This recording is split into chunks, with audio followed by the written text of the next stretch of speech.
Mi mamá me hizo prometerle que no buscara a mi papá. Cuando lo hice descubrí la verdad más cruel.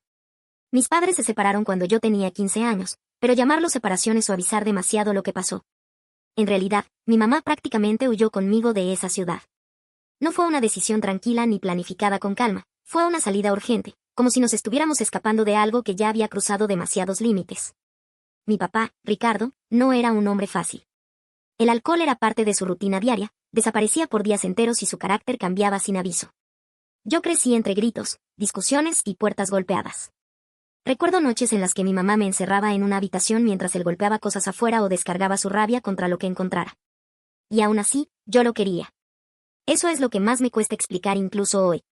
Porque él no era solo eso. También tenía momentos buenos. Podía ser atento, incluso cariñoso.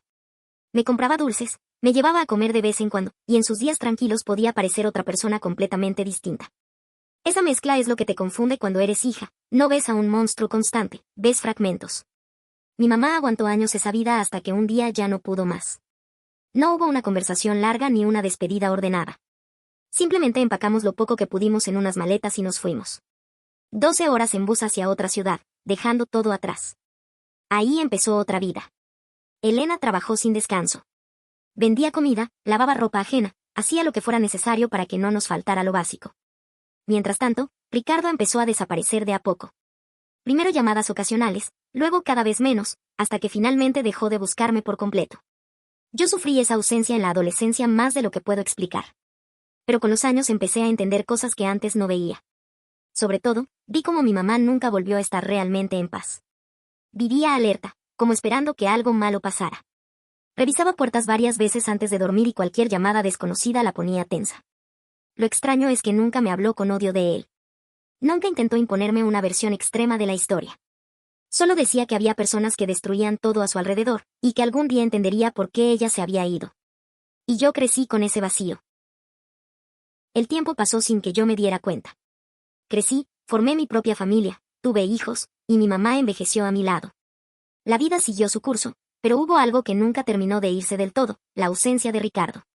Con los años, esa ausencia dejó de doler como antes, pero empezó a transformarse en otra cosa. Curiosidad. Una especie de vacío incómodo que se volvía más fuerte cuando pensaba en mi infancia. Me preguntaba si seguía vivo, si alguna vez pensó en mí, si en algún momento le importé de verdad o si simplemente me borró sin esfuerzo. En mi cabeza, con el tiempo, lo fui reconstruyendo de una forma más amable de lo que probablemente era. Me imaginaba un reencuentro distinto, una conversación pendiente, explicaciones, quizá arrepentimiento. No algo perfecto, pero sí humano. Pero la realidad no siempre sigue lo que uno imagina. Mi mamá enfermó. Su salud empezó a deteriorarse poco a poco, hasta que llegó un punto en el que ya no podía ocultarlo. Una noche, ya muy débil, me tomó la mano con fuerza. Tenía los ojos llenos de lágrimas. No era común verla así. Y me dijo algo que me dejó fría. Prométeme que nunca vas a buscar a tu papá. No entendí de inmediato. Sentí una presión en el pecho, como si esa frase no encajara en todo lo que habíamos vivido. Le pregunté por qué me pedía eso después de tantos años, después de tanto silencio. Pero ella solo repetía lo mismo. Que no quería que yo sufriera más por culpa de él. Que necesitaba irse en paz, con la certeza de que yo no volvería a acercarme a Ricardo. Yo se lo prometí. No por convicción, sino porque en ese momento era más fácil ceder que seguir preguntando. Pocas semanas después, Elena falleció. Y con su muerte, la promesa quedó suspendida en mi cabeza como algo que no terminaba de asentarse. No era olvido, pero tampoco cumplimiento. Era una especie de silencio incómodo que fui cargando día a día. Hasta que 3 meses después, algo cambió. No fue un evento concreto. Fue una sensación. Una necesidad insistente, difícil de ignorar. Como si tuviera una conversación atrapada en el pecho desde hacía años y ya no pudiera seguir empujándola hacia adentro. Necesitaba verlo. No por nostalgia. No por idealización. Era algo más básico, entender. Así que tomé una decisión que no pude detener una vez que la hice. Viajaría a la ciudad donde crecí. 12 horas en bus, con la cabeza llena de escenas mezcladas, lo que recordaba, lo que imaginaba y lo que temía encontrar. Durante el viaje repasé 1000 veces lo que le diría. Me imaginaba respuestas, reacciones, incluso un posible abrazo. Una parte de mí todavía se aferraba a la idea de que quedaba algo rescatable en él. Cuando llegué, el lugar ya no era el mismo para mí. Pero los recuerdos sí. Pregunté por él en el barrio donde vivíamos. Algunas personas me miraban con extrañeza, otras evitaban responder con claridad. Hubo una frase que se repitió más de una vez.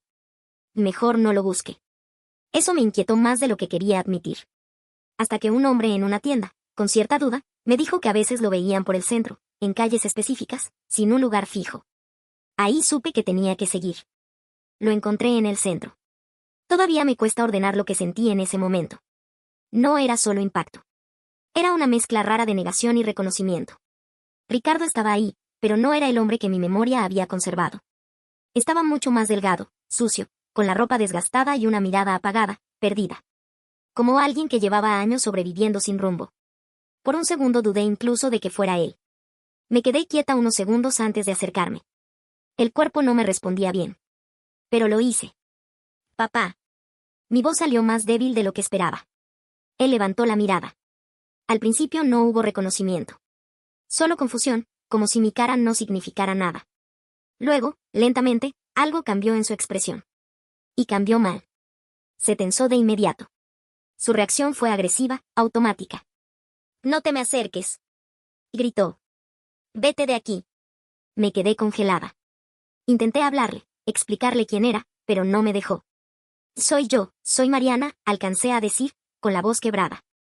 Pero él no escuchaba. O no quería escuchar. Seguía gritando, cada vez más fuerte, llamando la atención de la gente alrededor. Yo intentaba mantenerme firme, pero ya estaba llorando. Le decía que no había ido a hacerle daño, que solo quería verlo, entenderlo, saber cómo estaba. Pero cada palabra chocaba contra una pared. Y entonces dijo algo que no voy a olvidar. «Yo nunca te quise como hija». No hubo matices. No hubo dudas. Solo esa frase, directa, sin espacio para interpretación. Sentí como si todo se detuviera. No fue solo dolor. Fue algo más profundo. Como si 20 años de preguntas hubieran recibido una respuesta definitiva, pero no la que yo esperaba. Algo dentro de mí se rompió de forma silenciosa, sin dramatismo externo, pero irreversible por dentro. La gente alrededor empezó a mirarme. Algunos con incomodidad, otros con lástima. Yo seguía ahí, llorando, sin poder moverme, sin saber qué hacer con lo que acababa de escuchar. Ricardo no volvió a acercarse. Ni siquiera bajó el tono. Solo siguió rechazándome como si yo fuera un error en su presente. Finalmente, di un paso atrás. No porque lo entendiera, sino porque ya no había nada más que hacer ahí. Me alejé entre la gente con la sensación de que había cerrado algo que nunca tuvo un cierre real. Y mientras caminaba, entendí con una claridad incómoda por qué mi mamá me pidió que no lo buscara. Elena no me estaba ocultando una verdad parcial. Me estaba protegiendo de una verdad que ya conocía completa. Ella ya había visto a ese hombre hasta el final. Y sabía exactamente lo que yo iba a encontrar. No un padre arrepentido. No una explicación. Solo a alguien completamente roto y emocionalmente inaccesible. La promesa que le hice volvió a mi cabeza con fuerza. Y con ella, la culpa. No sé si ella descansa en paz. No sé si esto cambia algo para ella o para mí. Lo único claro es que yo ya sé lo que hay al otro lado de ese silencio que duró tantos años. Y no había nada que rescatar.